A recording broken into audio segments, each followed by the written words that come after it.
My name is Brian. I'm one of the pastors here at Trinity, and I would like to share our front porch tale, the very beginning of our front porch tale this morning. It's from the Gospel of Luke, chapter 16, verses 1 through 9.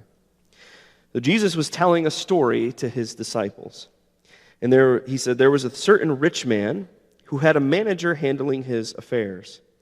One day a report came that the manager was wasting his employer's money. So the employer called him in, and he said, "What's this I hear about you? Get your report in order, because you're going to be fired." The manager thought to himself, "Now what? My boss has fired me? I don't have the strength to dig ditches, and I'm too proud to beg. I know how to ensure that I'll have plenty of friends who will give me a home when I'm fired." So he invited each person who owed money to his employer to come and discuss the situation. He asked the first one, "How much do you owe him?" The man replied, "I owe him 800 gallons of olive oil." So the manager told him, "Take the bill and quickly change it to 400 gallons. "And how much do you owe my employer?" he asked the next man. "I owe him 1,000 bushels of wheat," was the reply. "Here," the manager said, "take the bill and change it to 800 bushels. The rich man had to admire the dishonest rascal for being so shrewd. And it is true that the children of this world are more shrewd in dealing with the world around them than are the children of the light. Here's the lesson. Use your worldly resources to benefit others and make friends. Then when your possessions are gone, they will welcome you to an eternal home. This is the word of God for the people of God. Came across a website this week that was entitled, "Borrow, Don't Buy These 14 Things." Now, normally I wouldn't care, but I was raised to be a cheapskate. This was surely clickbait.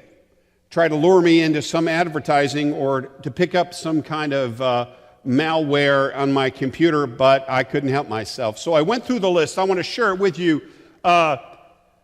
Always borrow, never buy. I'll start from the bottom of the list. A truck. Now, if you've got a truck, that's good. I'm sure you have your reasons. But if the only reason you have a truck is to haul some stuff, they say examine how often you haul stuff. You may have overbought, right? It's maybe easier to borrow. And if you have a truck, you know, because people are always asking to borrow it. Okay. 13, luggage. Evidently, this is for people who don't travel very much or have storage space. If you travel a lot, you don't want to borrow luggage. Baby gear. Some baby gear needs to be new to you, but as the father of twins, I can assure you, we borrowed a lot of baby gear. Items for a wedding. Now, this sounds odd, but they're thinking more along the lines of decorations, a kind of a do-it-yourself angle, I believe here. Books. Makes perfect sense. You read a book, you love a book, you want to share it with someone, although I believe I have about $1,000 worth of books loaned out that still have not found their way back to me. Even though I have a stamp, a little self-inked stamp on it that says, Birchall 316, cursed be thou who faileth to return a borrowed book. Hasn't worked so well. Outdoor sporting equipment. This one was kind of odd, I thought. Skis. Like, would you borrow somebody's skis?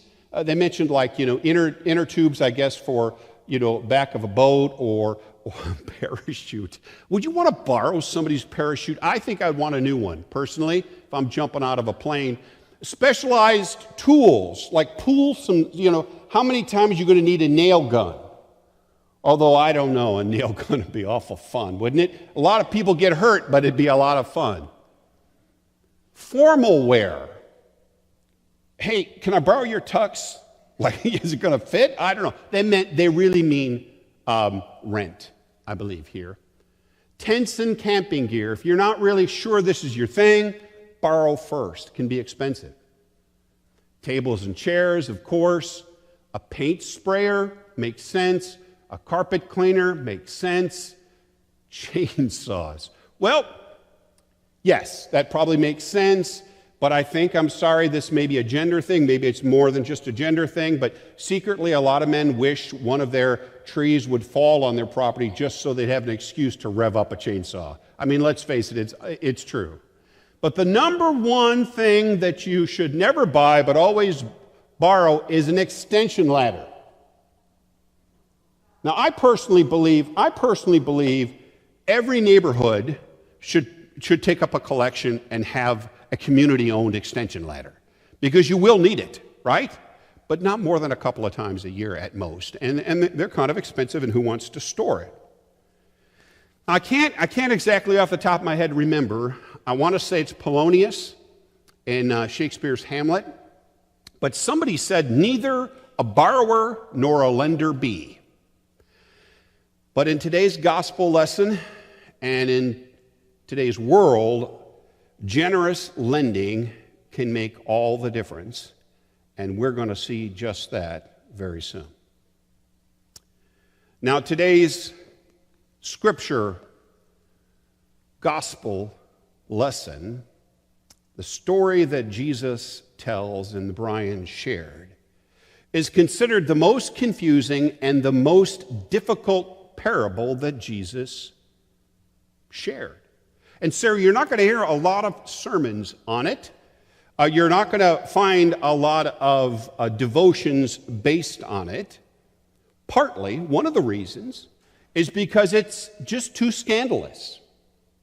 Jesus is going to tell a story in which the hero is a dishonest manager who cheats his boss, then cons his way out of being fired for it, and essentially gets commended along the way. I'm here to tell you the story is scandalous, and it's scandalous because the love and grace of God is scandalous, and because scandal is a great way to tell a story, keeps people on the edge of their seats. No, Jesus doesn't endorse dishonesty. He endorses quick and decisive action for strategic purposes, which would definitely include, of course, expanding the kingdom of God. So I'm going to walk you through this tale, and since, as I said, you're not likely to hear a lot in the future, we're going to take our time with it. So let's start. Very wealthy owner of many agricultural lands. You got farms, you've got vineyards, you've got olive groves. Discovers that his manager, the word used in the Bible is steward, but we would probably call him a manager. Rumors are flying that this manager is cooking the books. Actually, it says wasting his money. Interesting, very same word for the younger son and the prodigal son. Extravagantly using his money. Skimming off the top for himself. So he calls him in to give an account. And now it's well within the master's rights to have this guy thrown in jail. As a matter of fact, just about any other master would have done just that. But this master is a gracious guy, and they live in a culture, remember this is the Middle East, they live in a culture that's all about honor and shame. Those are the most important things, honor and shame. And he sees no reason to bring unnecessary shame upon someone who up to this point had been his right-hand man, we might assume for many years. So he says, go get your accounts together, bring in your books, and then you can go your way. No fuss, no press, just walking off into the sunset all on your own. Now the manager says, I'm not cut out for manual labor. I'm not likely to get a job as good as this. So before the tenants, before the people who are paying in kind, they're giving some large portion of their harvest as payment, renting the land from the master, before they're aware that he has been fired, he goes to each one and has them cut off a big chunk of what they owe the master when the harvest is going to come. Now, some have said that he's only cutting out the portion, his commission, so to speak. By working for the master, he would get some cut. He's only taking out his cut. Some say, well, he's just eliminating the interest payments. But that's really not the point. The point is the tenants believe that the master has decided he's going to take less for himself of what each of them will produce come harvest. And because of that, they are ecstatic. Now understand, they give praise to the master. The only way the manager can do this is if they believe and if he can convince them he's still in the employ of the master. Otherwise, it would be illegal, right? So they think the master's instructed him to make this cut. Now, they're pretty happy with the messenger, too. And knowing this guy, he tries to lap up his share of gratitude. I'm sure he takes whatever credit he thinks he can milk out of the transaction. But the master is the one who's perceived to be extraordinarily generous with each of his tenants. Now the word gets back to his master, what his manager has done. And remember, this is an honor and shame culture. Well, I tell you what, let's just, I'm going to give a Middle Eastern expert, Ken Bailey, a chance to explain it to you. The master knows full well that in the local village, there has already started a great round of celebration in praise of him, the master, as the most noble and most generous man that ever rented land in their district. Because of that, now he has two alternatives. He can go back to the debtors and explain to each of them that it was a mistake, that the steward had been dismissed, and thus his actions are null and void.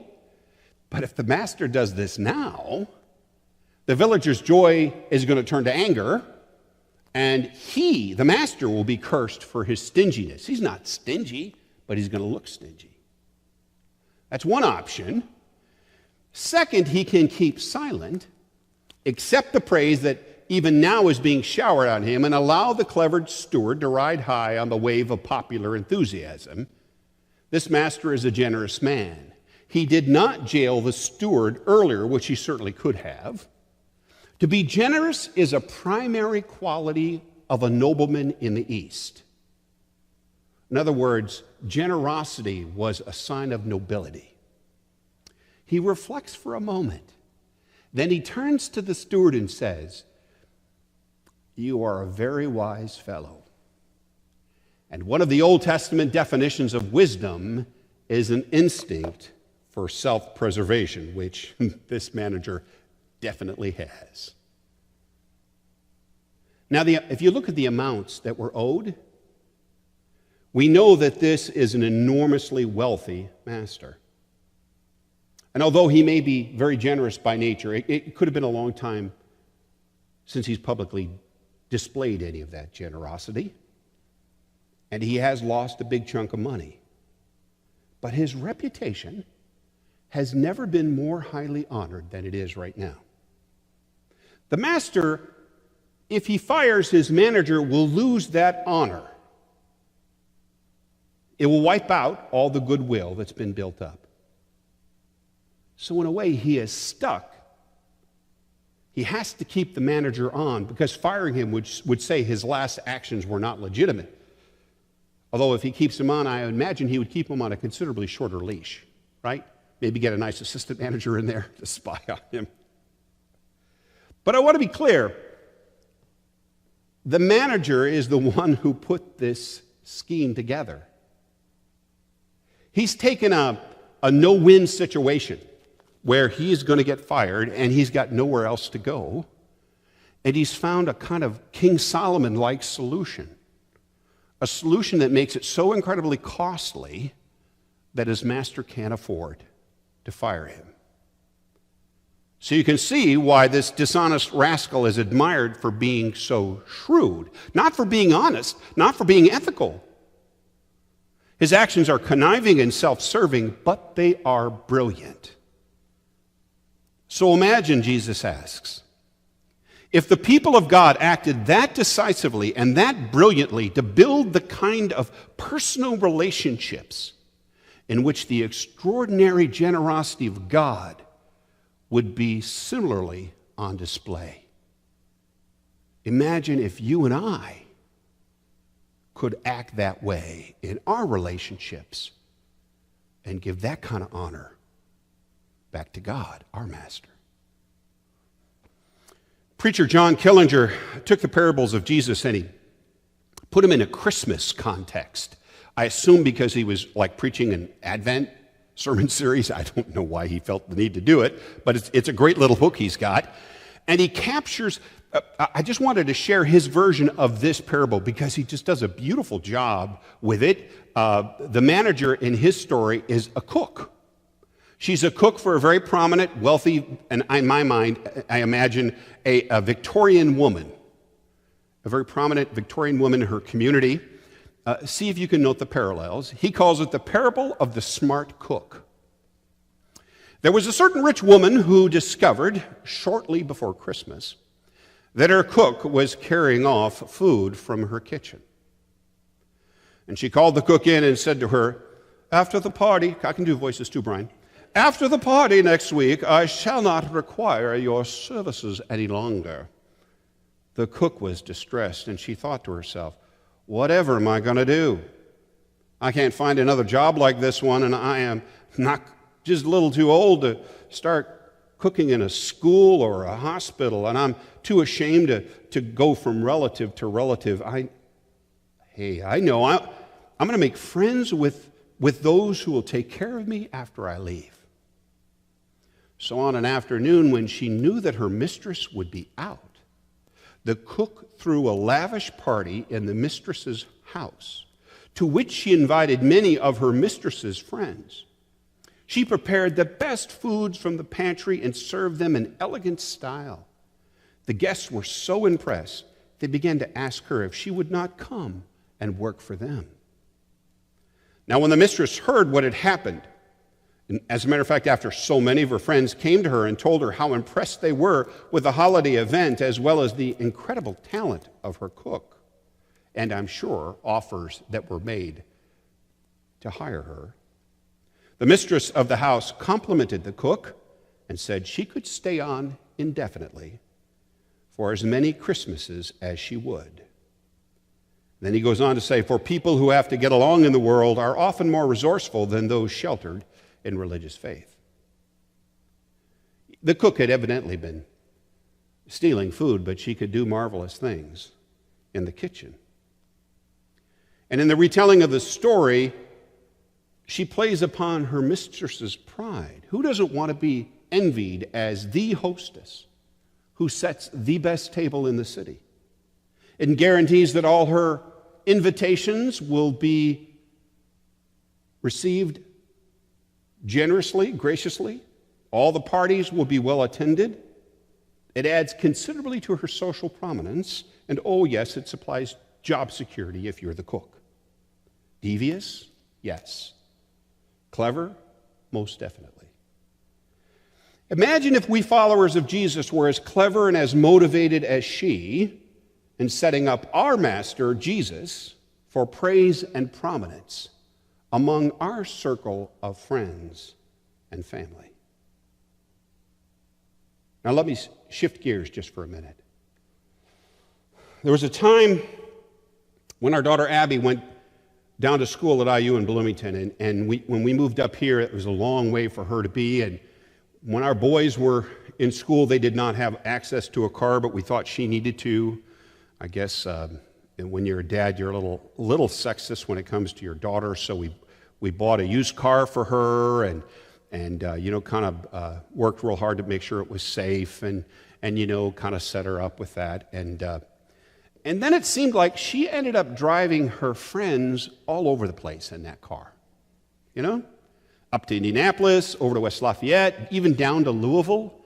I'm thinking, Abby, what's in Louisville, for heaven's sakes? And as a parent, you have a couple of thoughts. One, be careful. I mean, insurance isn't cheap, right? We just put new tires on that thing. Make sure they're inflated, right? But you say, are those friends taking advantage of you? Are they at least helping to pay for the gas? I know they're not helping to pay for the insurance, right? Do they offer? Do you have to say yes every time one of your close friends says, oh, Abby, let's go here. Oh, Abby, let's go out of town? You get concerns both ways, mostly for your daughter, but it's somewhat for the car. But what happens if it wasn't Abby's car, and it wasn't my car? Say she's got a rich uncle. Say Sue's got a brother who's got more cars than he knows what to do with. He's an IU alum, and he's got this Subaru sitting back behind his garage that he thought he needed or was going to use, and he just really needs to get some miles on it to keep it in decent shape. All he really requires from Abby is a nice IU sticker on the back window. He'll be happy. Do with it what you will. You can have carte blanche. Now, that changes a little bit how I respond to her willingness to drive her friends pretty much anywhere, right? I'm not so concerned about it, even if she might loan it out to her roommate or best friend. Now, you always have that ever-present cautiousness of a parent, but I'm thinking easy come, easy go, right? Not my car. Your father, maybe your grandfather, buys a lottery ticket right before he heads to Arizona for the winter. He hands it to you and says, yeah, I want you to keep an eye on these numbers for me. If you win big, you just you pay off the rest of my RV down there in Flagstaff, and you take the rest and do with it as you see fit. Just do some good with it. That's all I'm going to ask you to do.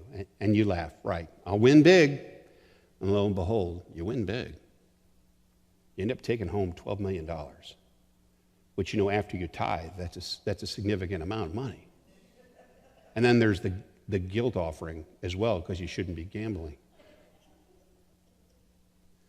Your grandfather refuses any more than $100,000, which pays off his RV and more, and then you've got this money, and somehow you manage to keep it quiet out of the papers. And maybe it's because you suddenly got this money, but you keep running into people that you know and friends of friends who've got to have some money, or their life is going to fall into a real disaster or catastrophe, big amounts, small amounts.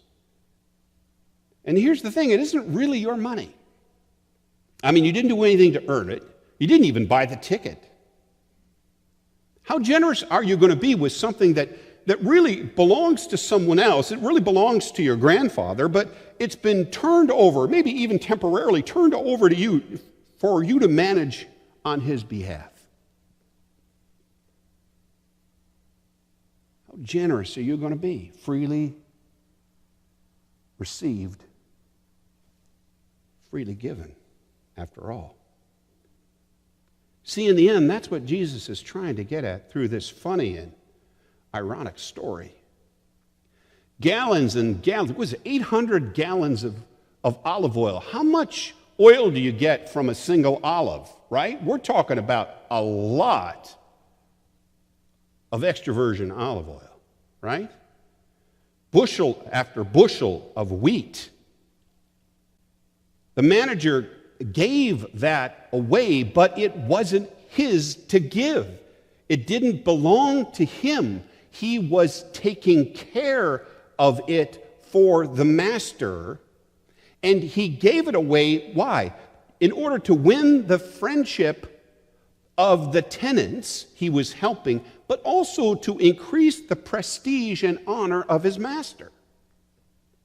He used all that was at his disposal to build goodwill with others. He did it strategically and he did it wisely. And Jesus says that's the kind of behavior. He's talking to his disciples now, not to the crowd, but to his followers. He says that's the kind of strategic behavior and generosity I need you to exhibit in your relationships and in your lives. He summarizes it in verse 9. Use your worldly resources to benefit others and make friends. Then when your possessions are gone, they will welcome you to an eternal home. What he means basically is when he's talking about friends, he's talking about his disciples. When you make those relationships that turn into life-saving, life-giving relationships, when they go before you to the kingdom, they will be preparing, along with Jesus, a place for you. Here's how I would put it. I put it in terms of a question. I would say, what if we used our stuff and our money, all that has been entrusted to us, that's the Christian understanding of what we have, we are stewards, we are managers, to make friends. And through those friendships, give God the glory and make introductions, we would say, since Jesus told the story, and to make introductions to Jesus. And what if we did it with the same drive, urgency, and ingenuity as the steward in the story that Jesus told? What if we were just as urgent and as brilliant as that manager? That article that I read online, What to Borrow, What to Buy, went on, about the extension ladder and the chainsaws, went on to give important rules to follow when you are borrowing, because if you don't, it could come back to bite you. But there was one of those rules I thought was particularly important, and I thought it was also sounded vaguely familiar. I want to share it with you. If you treat other people and their stuff the way you want to be treated, you will have nothing to worry about. Does that sound kind of familiar to you? Somebody said something a lot like that. I'm going to call this the golden rule of borrowing. Okay? And it's a pretty good way to think of it. But for those of us who love God, and for those of us who follow Jesus, there is even something of greater importance. If we intend to be borrowers, then we better be prepared to also be lenders. God needs us, brothers and sisters, to be lenders, extravagantly generous lenders after the example of the master in the story that Jesus tells, and if not the master, at least after the example of the ingenious, conniving manager, who, because of the way Jesus tells it, will forever remain nameless, and yet we are told will always have a place to call home. Amen.